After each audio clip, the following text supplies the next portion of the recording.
This is Happiness Solved with America's happiness coach, Sandy Scarlatta.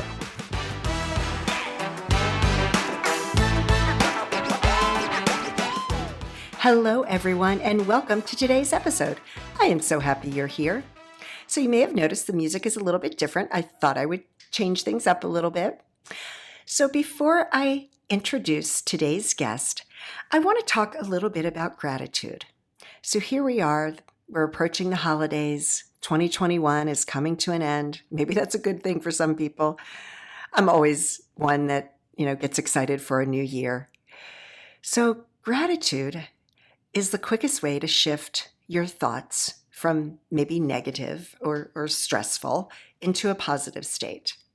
There's always other people that have worse off circumstances than you do. So it's easy during the holidays because, we want everything to be special for your family.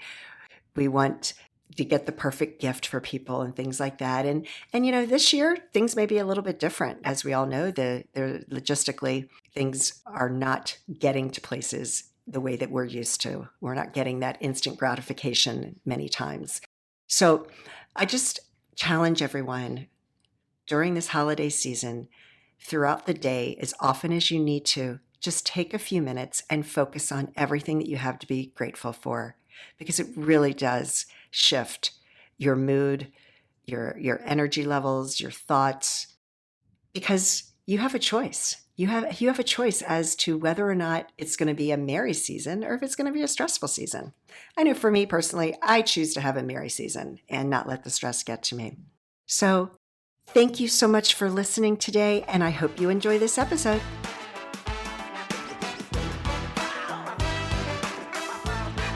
I am so excited to introduce today's guest, Matthew Ferry. I have been following Matthew for at least 15 years as we have a mutual friend, and it was just such an honor to be able to finally talk to him and hear some of his wisdom that he has. It's incredible. So Matthew is a thriving executive life coach and spiritual teacher. For the last 26 years, he has coached thousands of top performers to achieve enlightened prosperity. His books, videos, audios, and seminars utilize his street-tested methodology called the Rapid Enlightenment Process. His best-selling book, Quiet Mind, Epic Life, is amazing. I am almost finished with it, and I highly recommend it to anyone. I hope you enjoyed today's episode.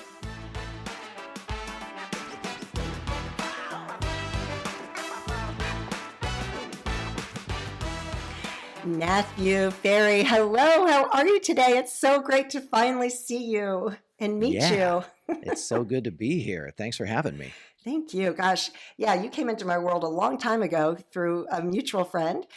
And I just love all of your work that you've done over the years. And you've always been an inspiration to me. Thank you. Well, I have definitely had a crazy journey of trying to find my way to peace living in the normal world, which has been, quite a job. I'm right there with you. Yep. It is, because, life happens when we're busy making other plans, and you're always getting those curveballs thrown. So I always like to ask people, we all have a story. We all have a story of what led us to this point. What was your big aha moment, or the thing that happened in your life where you were like, okay, something's got to change? What was that for you? Believe it or not, it started when I was about 9 years old. I was having these experiences where I felt like I was leaving my body and I didn't understand what it was. But it became incredibly clear to me that all the rules about how you're supposed to live your life were lies and not true. And of course, at 9 years old, who do you tell that to and get away with it? The answer is no one. So for me, I immediately, I just had this like draw, because every time I would come back into my body, I would have this experience where I was like so let down, and I would just start crying, and I would feel so sad that I wasn't in that state where I knew that nothing mattered and that everything was going to be okay. And so I went on this journey to figure out like, what's it all about? And so in my teens, I was studying Buddhism and meditation and astral travel and I'll stop and talk to the Mormons, and I went and got my first communion at the Catholic Church, and I mean just like one thing after another, after another, after another. And it wasn't really until I met my father's mentors in my 20s. So I started working for my father at age 21, and he was already a leader in the personal development industry. Right. In fact, I'm fourth generation. My father's mentor, my father was my mentor. His mentor was a man named Earl Nightingale, and Earl Nightingale inspired a man. Earl Nightingale was inspired by Napoleon Hill. Oh, wow. So I have like this lineage that I didn't even know as a kid. I didn't know what that was, but it was a real turning point to begin to see that I wasn't the only one who was having this idea that all the rules, all the ideas about how you're supposed to live, quote unquote, supposed to, were just made up, figments of our imagination. And it's led me on a pretty crazy journey to figure out, well, if it's all in my imagination and the entire process of living is not true, but just conjecture, well, then how do I want to live? Right. That's really incredible that at such a young age that you had those thoughts of, wanting to go within. Incredible and disconcerting, right? It was like, why can't I just be a normal kid and play baseball in the street? That's what my brain thought. I'm the weirdo. No, no, no, no. Yeah, but yeah, for some reason you were drawn to that. Do you Yeah. happen to know Stephen Sadler? Stephen Sadler is one of my first really deep spiritual mentors. Me too. Someone who just made a huge impact on my life. In 2006, my mind went completely quiet for the first time, sustainably, and it was in Tibet with Stephen and a group of people. We were traveling around Tibet, meditating and hanging out with monks. And that was a really huge turning point in my life, and one that I credit to Stephen. Yeah, I was introduced to Stephen in 2007 by our mutual friend Trish. And we went to California and attended a retreat. I did his course. But the only reason why I thought of him is that you're the only other person besides him that had that type of nudging at an early age. Steve and I synced up in a lot of ways Yeah. around that. I think that what I found fascinating by Steve, which was a similar journey to me, is he ended up going into the financial industry Yeah. and becoming a very successful financier and businessman, and then just the calling became too much. And something similar happened to me. I mean, I was on track to be the next in line to the family business, which would have put me at the helm of a 50-60 million dollar a year organization. But the call was just too great, and I had to leave. Mm. Yeah. Yeah, that's really incredible. So, how many books have you written now? Because I know it's I a lot. Yeah, I think I'm on about 5, but I tend to focus on small books. My latest one I couldn't make as small as I wanted. My latest one's called Quiet Mind, Epic Life. But my books have always had this lean towards what I now call the Rapid Enlightenment Process, which is a contextual framework that once you adopt, your mind goes quiet, even at the dinner table, even at Thanksgiving, even in the middle of a heated business meeting. And so, I'm really clear now in my writing that my my objective as a human on this planet is to give people the tools to experience the quiet mind state, that enlightened, peaceful state, no matter what chaos is happening in the world. Mm. And how do you teach that?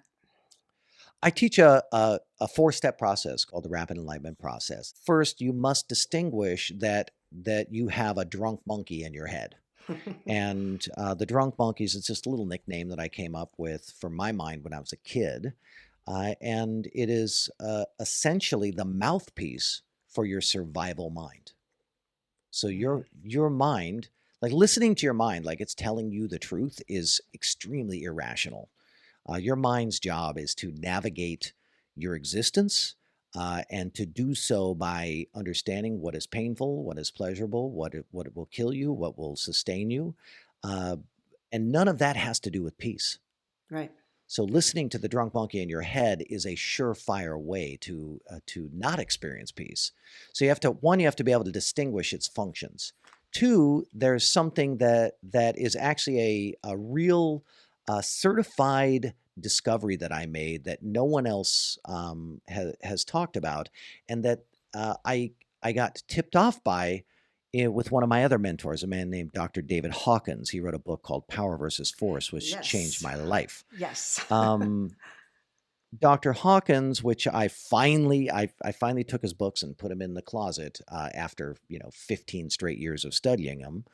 Dr. Hawkins basically used to say that the way to get your mind to go quiet is to understand the motivation of your thinking.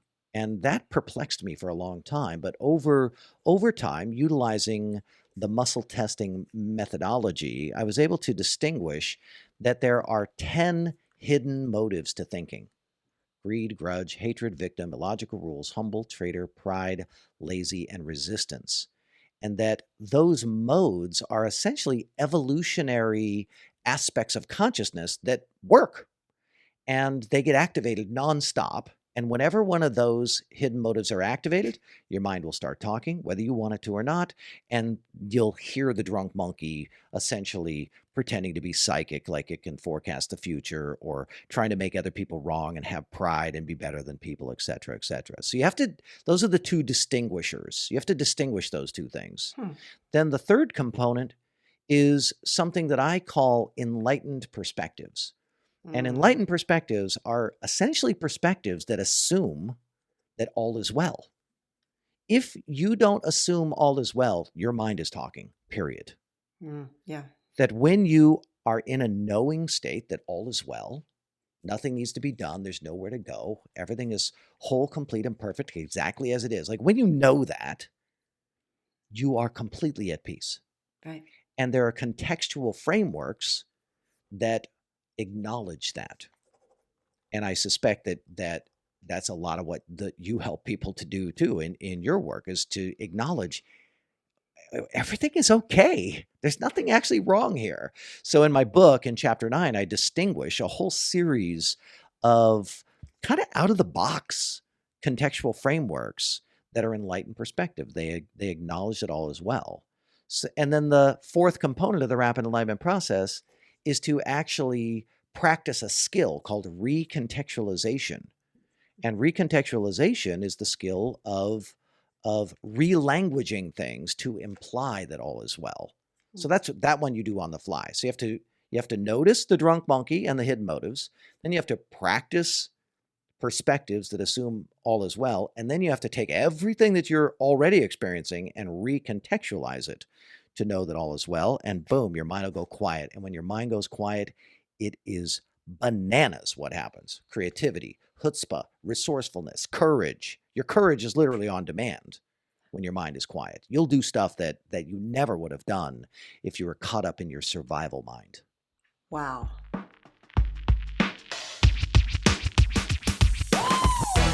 We're going to take a quick break from the interview to ask you a couple of questions. Are you a high achiever who finds themselves always going from one stressor to another? Are you living the life you always imagined you would? Do you feel like there's something missing in your life? Do you find yourself constantly thinking negative thoughts? Is there a better way to live? Yes. Everything I just described is the way I used to be and the questions I would ask myself. Now, for over 20 years, I have been helping people create lasting happiness in their lives so they can live the life they've always imagined. So I have a new program that can help you create the lasting happiness you've always longed for and live the life you've always dreamed about. Please visit www.sandyscarlotta.com/courses for more information. Oh, and this would make the perfect holiday gift for someone special in your life. Thank you so much for listening, and I hope you enjoy the rest of today's interview.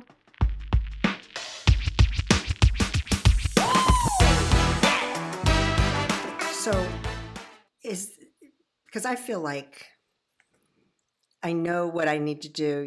When things happen, you're thrown these curveballs. We know what to do, and yet it's something I'm practicing. Like nothing is ever mastered. You're practicing it over and over and over. Is this kind of the same way? So it's just a tool that when things start going awry in your mind, that okay, now what's the four steps?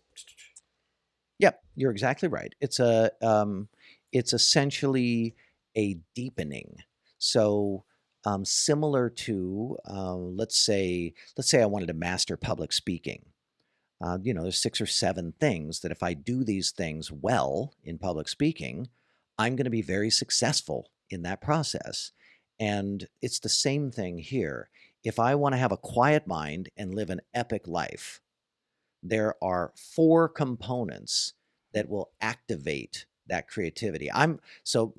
My business is essentially to coach and train at this moment, coach and train some of the highest powered people in the country in on Wall Street, in real estate and real estate investing, basically high stress jobs. And all I do is help those people experience their full potential by getting all of that unwanted mumbo jumbo out of their real estate. We just free up mental real estate.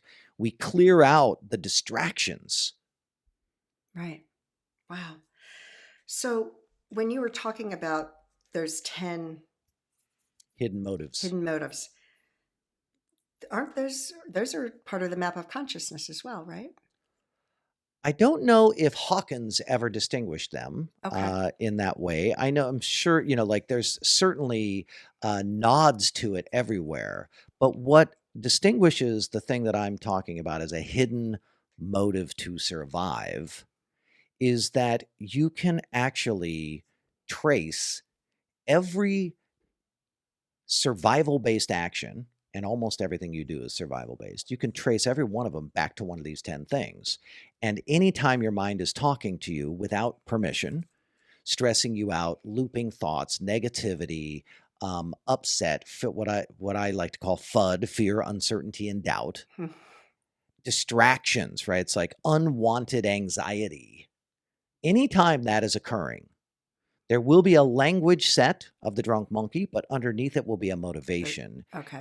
And if you can essentially discredit the motivation, the language will change, your experience will change, your creativity and your resourcefulness open up. I love how you framed that. You discredit it, right?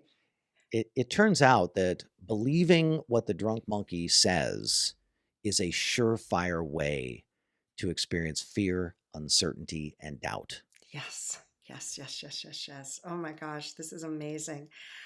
So, can we talk a little bit about NLP? Because I Sure know that's thing. something that NLP. yeah. Haven't talked about that in a long time. No, No. no. I want to hear your experience with that because it's I think something that that it, I hadn't heard go about in ahead. a long time, and for some reason it keeps popping up around me. I think that NLP is a phenomenal modality. The way that I learned it was specifically regarding sales and influence, but because of whatever it is that I am, I would do NLP to be a better salesman or to be a better presenter or to articulate my ideas more clearly. But as I was doing that, I was also gaining a much better understanding of the negatives and the positives in the way in which we interpret reality. Hmm. I apologize. My phone is ringing in the background and I didn't take them out. I'm going to do That's that right now. okay. I'll just take them out. Hold on. Take it. All right. Yeah, I paused it, so we're good. Cool. All good. Yeah. So NLP, I don't know why it just keeps coming up for me, and I've never really studied it. But I've had I like four think people around me bring it up lately. it's helpful. It's helpful in terms of breaking down the predispositions that people have in their personalities and that kind of thing, to be able to help people move in a particular direction. I find it to be very helpful. And then, of course, it has limitations, and it's certainly gained bad rep. And we should probably clarify for our listener, we're talking about neuro-linguistic programming, NLP, not natural language processing, which is what AI technology uses, but they both have NLP as their letters. And I did not know that about AI. Hmm. So Matthew, what has been the most useful thing that you have come across that helps you? I mean, I know you have your process that you talk about in your book, Quiet Mind, Epic Life. But what is the one thing that you rely on the most to get you through things? Practicing total and complete acceptance of all situations, all people, including myself. Seeking Nice. to get to a neutral state, to admit that I don't know anything. And everything that I say I know, I probably learned from somebody else, and I don't know if that's really true or not. Um, and so going to a place of neutrality then enables me to open up my curiosity, my my questioning, my desire to understand, and it starts with acceptance. Yeah. Yeah. Are there any other tools that you use? Like let's talk about what do you do? I always like to hear what people do, how they start their day, because everybody has their own, routine. So what is your morning routine to get you going? Lately, so I would say I don't have a goal to get going. Um, I have a goal to get empty.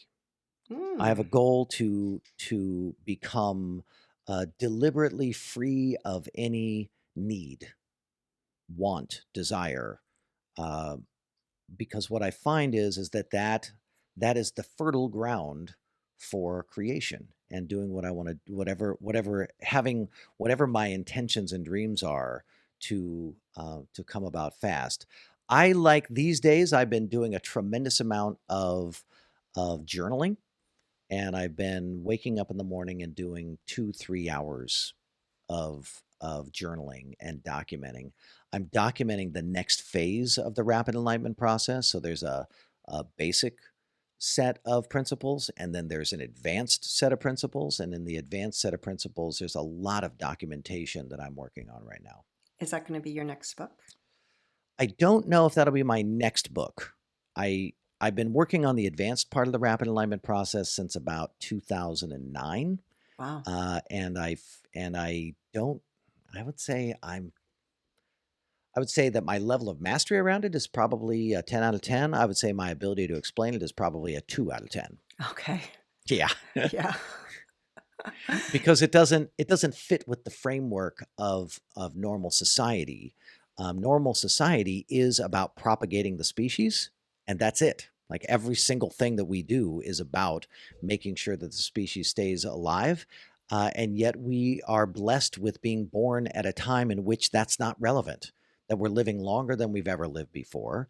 The thing that's going to kill most people is going to be what they eat and what they think. And the idea that I need to look good, be right, be smarter than other people, be attractive, have babies, get married, blah blah blah, all of that stuff is interesting, but all of that stuff actually was important prior to the age that we're in now, but we're sort of predisposed, like we can't help it, we just automatically try to survive. And yet we know that peace and flow and joy and creativity and resourcefulness are available to us, but accessing it is really difficult because you're literally going against your biology. Yeah. Yeah. That's so true. Now, what about, do you have any sort of routine that you do at the end of the day? At the end of the day, every single day, I do yoga for 15 minutes. Let me just look at my streaks right now, and I'll tell you how many days in a row I've done that. So I've done yoga 1,727 days in a row. Wow. And I have a philosophy. My philosophy it really comes from my father. My father was, like I said, mentored by a man named Earl Nightingale. And my dad would go to Earl and say, Earl, what does it take to be successful? And Earl said, well, you just look at what everyone else does and you do the exact opposite. And my dad started to coin that the 180-degree theory. Of course, he didn't like when I would then do the 180-degree theory to him. But I started to realize that the fastest way to achieve my goals was to lower the bar, was to do the exact opposite of what everyone else does. Everyone else is trying to raise the bar. I lowered the bar. And what I find is that slow and steady really does win the day. So my yoga goal is I have to lay there on the ground in Shavasana for at least 15 minutes. And Okay. as long as I do that, I've achieved my goal. Of course, I never do that, right? Because you lay there. And then after 2 or 3 minutes, you're like, I could do a boat. I could do a side plank. You know what? I could, I'm just going to stand up. I'm going to do some triangle. You know what I mean? Like you just all of a sudden, you just start. So every night I do yoga. I do 5 minutes of Spanish. I read my nightly script, which is like a script that I've wrote to coach myself. I also read my own definition of integrity, and I send my wife a love note. I do that every single night. Oh my gosh. And I think Every night before bed. that's really incredible. You're highly disciplined, and Thank you. That's hard to do And consistently. yeah, and I have sent my wife a love note 196 times in a row lately. But what that points to is how many days it's been since we had some little riff. And I was like, I'm not sending you a love note. Oh my gosh. You just admitted that you're human too, right? I am human, 100%. All I'm doing is working on observing the insanity of my mind and transforming it. But boy, oh boy, is it still jump in and get in there. I'm still a human. And we need people like you reminding the rest of us all the time that it's okay. Yeah, It's it is normal. okay. Don't beat yourself up. We all have we all have the drunk monkey. The drunk monkey. Yeah, I'm coaching a group in my Ignite Mastermind, and they're all really high-minded people like yourself. And we often, as a high-minded person, we often think we have a handle on the drunk monkey. But what happens is the drunk monkey just finds a more enlightened way to survive, and it uses enlightenment as a survival tool. Yeah. And so you have to be able to spot, like any languaging that implies that all is not well is the drunk monkey. Right. Oh gosh. So, what is the best advice that you've ever received? The best advice that I've ever received, huh? It's probably, a Dr. Hawkins kind of vibe. I don't know if I can contextualize it or say it back the way that he would, but it's something in the neighborhood of nothing actually matters. And because nothing actually matters, anything that you want to matter can matter. And then, of course, what you are faced with is the moment you decide what matters, now you have to deal with that the drunk monkey becomes attached to it and turns it into some kind of survival objective. So you have to use the releasing attachment exercise. And that's something that if people want, they can just search my name, Matthew Ferry, releasing attachment. And I've got videos and blog posts on how to do that. Nice. Is there any advice that you received that you wish you hadn't? Yeah. That success and money are important. While they are valuable and they inherently have benefit, when they're put in front of the experience that you want to have, right? When you say, when I am successful and I have money, then I will have these experiences, that turns out to be false. And the reason why my business is so successful coaching and training some of the wealthiest people in the world is that they all found that out on their own, that they became successful and wealthy and their life still sucked. Yeah. Right. That's right. And Yep. really now you're helping them to have the success, the money, and be happy. And that's right. And be happy and peaceful and joyous Yeah. and inside of, like, the more successful you are, the more structures you have that start to become a prison that you have created for yourself. And so being able to constantly make peace with and accept and appreciate the structures that you created, even though you may not want to do them anymore, being able to be in a state of acceptance really, really helps. So, in working with these highly successful people, is there a common theme with them that you've kind of seen that the trap or the prison that they feel like they're in? Is there like a common theme surrounding them? Yeah, I would say the common theme is I still feel like a traitor, like a fraud, and that someday somebody's going to find out that I'm not worthy. So they have sort of an imposter syndrome. Correct.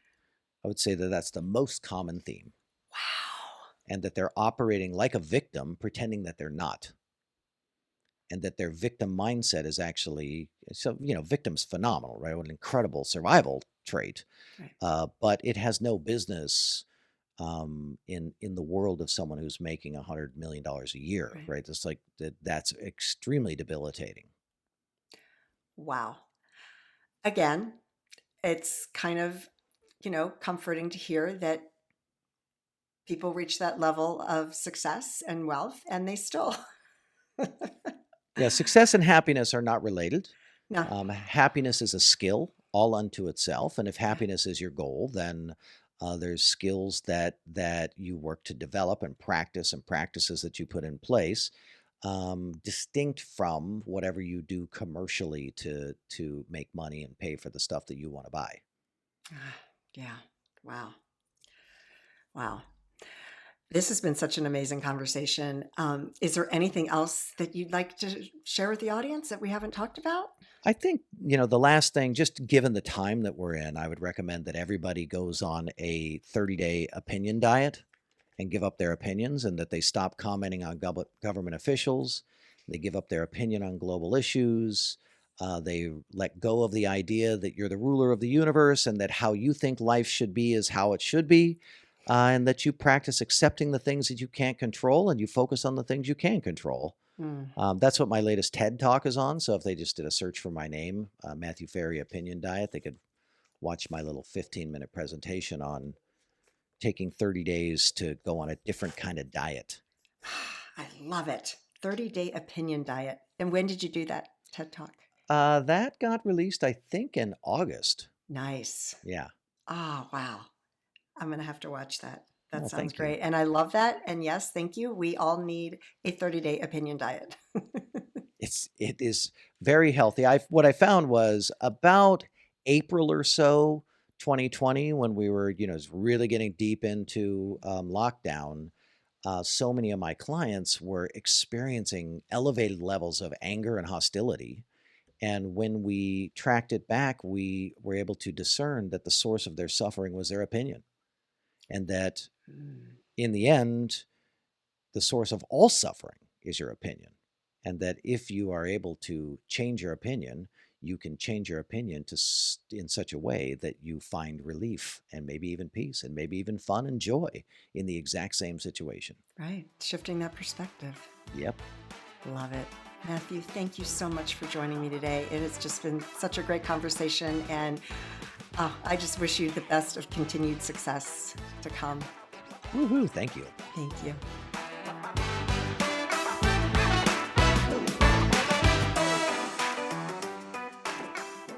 That was such a great conversation. And again, I was just in awe just talking with Matthew. As I mentioned earlier, I've been following him for so many years, so it was such an honor to be able to talk to him. And I love his Rapid Enlightenment Process. And I hope that there was some sort of nugget that you can take and apply to your life right away. So you can learn more about Matthew at his website, which is www.matthewferry.com. So thank you so much for joining me today.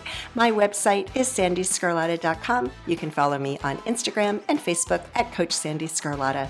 And as always, I hope that you and your family are healthy and safe, and that your lives are filled with peace, joy, and happiness. Take care, everyone.